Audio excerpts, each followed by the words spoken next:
కృష్ణా జిల్లా ఆత్కూరులో బాలికపై gang rape కేసులో మరో 4 నిందితులను అరెస్ట్ చేశారు పోలీసులు. ఈ నెల 10న జీ కొండూరుకు చెందిన బాలిక వీరపనేనిగూడెం స్నేహితురాలి ఇంటికి వచ్చి అదృశ్యమైంది.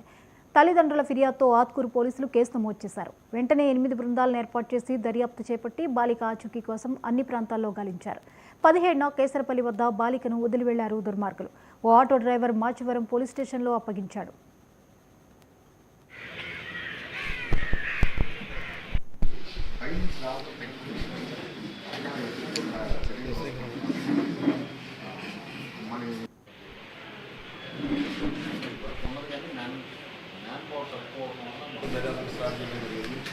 ఈ దర్యాప్తులో భాగంగా నేను తెలిసింది ఏంటంటే 8 మంది ముద్దాయిలు దీంట్లో పార్టిసిపేట్ చేశారు.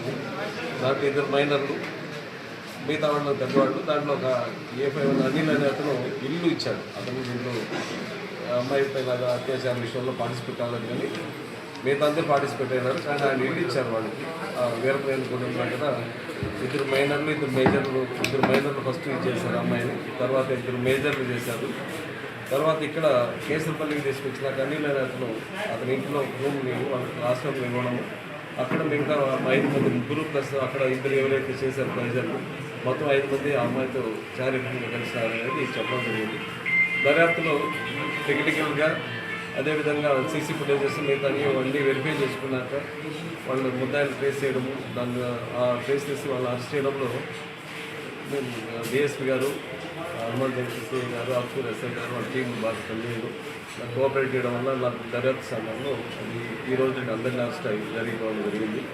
ఈరోజు 4 అరెస్ట్ చేశాము. అనిల్, సంజయ్, ఒకతను సంజయ్ వర్ధన్, రాజేష్ అని వీళ్ళు 4 అరెస్ట్ చేయడం జరిగింది.